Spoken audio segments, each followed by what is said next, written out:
Hello, in this video I want to show you how to change between different shoot modes on a SONY Action camera.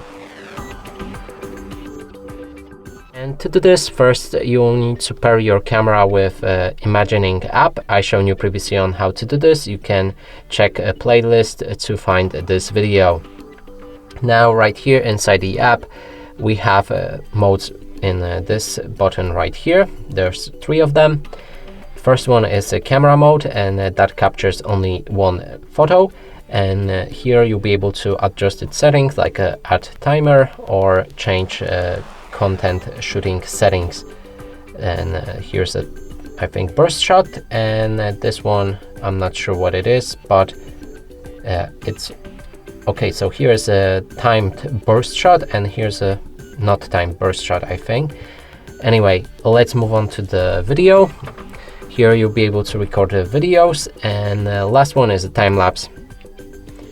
And that's basically all of the modes you get on this camera.